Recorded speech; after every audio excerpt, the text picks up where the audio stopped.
Hey, so yesterday, my friend and I were going through Kutambo Kisa's plan on mentorship for 2019, and he said something extremely real. He said the plan was too ambitious. I mean, it is extremely ambitious. All we have are young individuals like myself, passionate and determined to try and help create some change. People just want to be a part and help their little brothers and sisters out in the world. It's crazy. So how do we turn an extremely ambitious plan into a realistic goal? So we want to mentor, go into a community and stay there, stay in a community for a year, 2 years, something, until the community has kind of transformed. Transformed is too much of a big word. Until the community is, I guess, different in their own sense, you know? And we don't have all the answers. That's why maybe the plan was extremely ambitious. So here's what we want to do. We want to find a community, though we have a few targeted already, and would like to go in and help discuss with the headmasters, the teachers in schools, on how we can come in as the youth, not as a youth, but as the youth, to speak with the kids on various topics, from sex to finding your purpose in life, to investing, not giving up on your dreams. Sorry, I'm not looking directly into the screen. I'm just trying to walk here. Gonna die in the morning. Anyway, to not giving up on your dreams, to knowing that whatever you want is really an investment,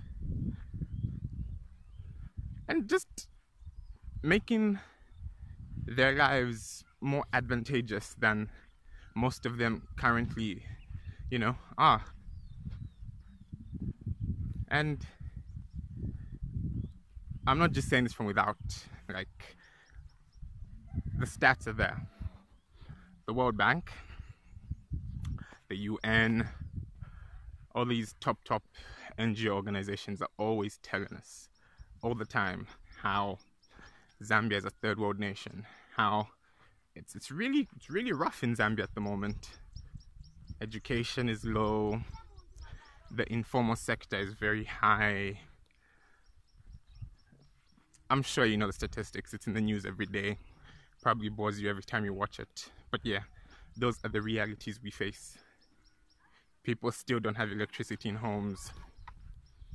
People are so creative, and yet they have nowhere to take their creativity. No one's buying from the locals because apparently local products are subpar. And this really all has to do with the mindset. So much of what kids are taught in schools is unrealistic in a real world application. Extremely unrealistic. And some of the stuff that's very realistic, sometimes people aren't taught how to apply it realistically for them. There's that saying on, if you judge the ability of a fish to climb a tree, it will always be da da da, you know? So how do we ensure that we stop trying to judge all the kids by one metric? Kids are out here in schools being taught they're Dow, and yet maybe the child has dyslexia. Nobody knows, because nobody is really paying attention to the psychological welfare of the children. And that's important also.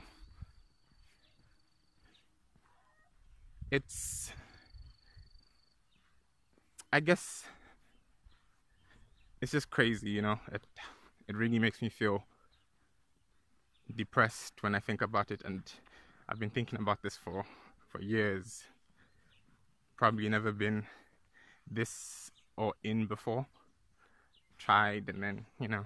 But anyway, 2019. The reason we want to stay in one community is because we would like to set a precedence for consistency. I remember watching a Jay Shetty video, and he said we live in echo chambers, which is very true. So even though most people say they want to be a lawyer, a doctor, a what, some people will never achieve it because the community they live in, they've never seen anybody within their immediate interactions who has achieved that. So they don't know how to achieve it. It's probably just something you say in school on career day and people clap for you, and yet even the school system isn't preparing you very well for that. Every day, for practical things, you're going to write notes and cram and memorize, and that's supposed to be good enough as long as you pass every single test they give you every day, every fortnight, every month, every exam. It's so crazy how much stress these kids are even under. And they're just kids. And yet, we make education such a huge ideal, such an evil.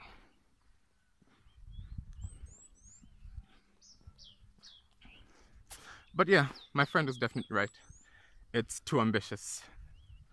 It's only too ambitious because as the youth, we don't have the backing for how to create this and make it sustainable and ensure we do go there every week. But hey, we'll start with every month.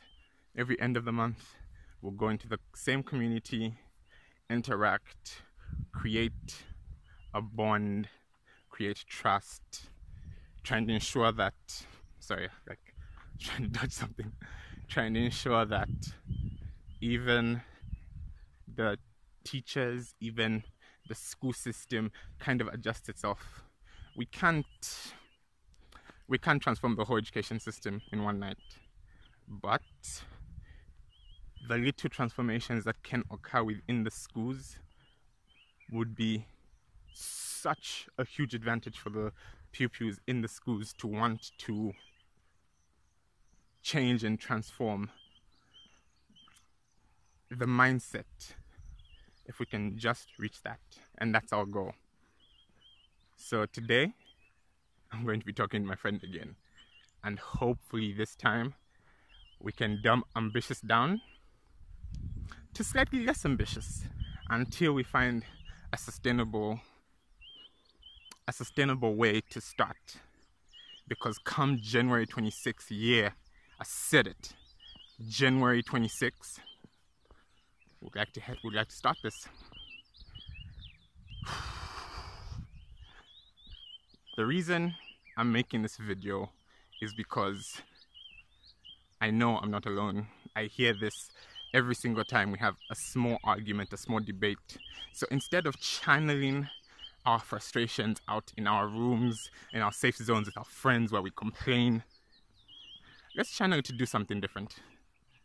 Let's see how we can work together and create something. We complain every day. So let's be the change.